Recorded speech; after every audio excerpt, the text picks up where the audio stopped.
రాష్ట్రంలో నేతకాని మహర్ కులానికి చెందినటువంటి మరి సంఘాలు, మేధావులు, వివిధ రకాల ప్రజా సంఘాలన్నీ కూడా ఇక్కడ ఈరోజు సమావేశమయ్యాం. ముఖ్యంగా ఆగస్టు 1వ తారీఖు నాడు సుప్రీంకోర్టు ఇచ్చినటువంటి తీర్పుకు దాని మీద చర్చా సమాలోచనలు చేయడం కోసము నేతకాని మహర్ సమాజము ఇక్కడ సమావేశం జరగటం జరిగింది. ఈ సమావేశం అనేది 3 అంశాల మీద మేము నిర్ణయం చేస్తున్నాం. ఒకటి, ఎస్సీ వర్గీకరణ మీద రాజ్యాంగ ధర్మాసనం ఇచ్చినటువంటి తీర్పు మరి ఎస్సీ వర్గీకరణలో ఉపకులాలుగా ఉన్నటువంటి వాళ్లకు మేలా కాదా అనేటువంటి విషయం మీద మేము ఇక్కడ చర్చలు చేస్తున్నాం. దాంట్లో ఏకవాక్యంగా ఈ సమావేశంలో మేము ఏం నిర్ణయం చేసినామంటే మొన్న ఆగస్టు 1వ తారీఖు నాడు సుప్రీంకోర్టు రాజ్యాంగ ధర్మాసనం ఇచ్చినటువంటి తీర్పుని మేము ఆహ్వానిస్తున్నాం. నెంబర్ 1. నెంబర్ 2, ఎస్సీ వర్గీకరణ అనేటువంటి దాన్ని ఇక్కడ తెలంగాణ రాష్ట్రంలో చేపట్టినట్లయితే ఎస్సీ ఉపకులాలకు ప్రయోజనం జరిగే విధంగా వర్గీకరణ జరగాలి అనేటువంటిది మా అభిప్రాయం. అంతకుముందు ఏదైతే వర్గీకరణ ABCDలుగా చేశారో అది అశాస్త్రీయంగా, సహేతుకంగా లేనందున దాన్ని యాజ్ ఇట్ ఈజ్గా అమలు చేయడానికి మేము వ్యతిరేకం.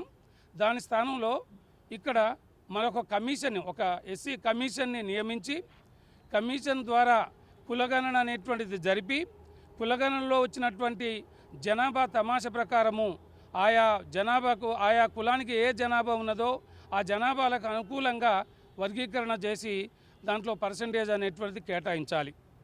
అయితే ఈ వర్గీకరణ ఎలా ఉండాలి అని మేము అభిప్రాయపడుతున్నామంటే, మీరు సామాజిక న్యాయం అంటే, సహజ న్యాయం అంటే సమాజంలో అట్టడుగునున్నటువంటి కులానికి మొదటి ప్రయోజనం ఏదైతే చేకూరుతుందో అది నిజమైనటువంటి సామాజిక న్యాయం.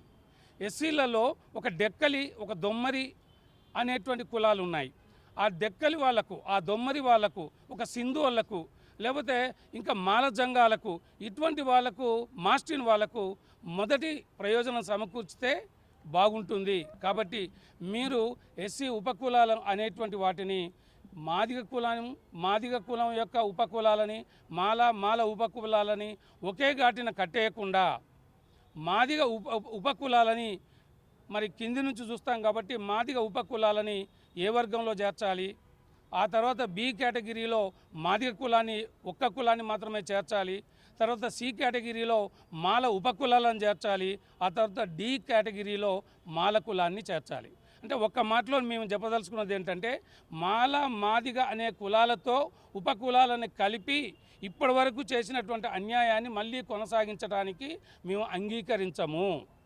కాబట్టి కులగణన జరగాలి, జనాభా ప్రాతిపదిక మీద పర్సంటేజ్ అనేటువంటి కేటాయించాలి, కమిషన్ అనేటువంటి దాన్ని నిర్ణయించాలి, కమిషన్ యొక్క అభిప్రాయాలని ప్రభుత్వం పరిగణలోకి తీసుకోవాలి, ఆ కమిషన్ కూడా అన్ని కులాల యొక్క అభిప్రాయాలని సేకరించిన తర్వాతనే కులగణన అనేటువంటిది చేపట్టాలి.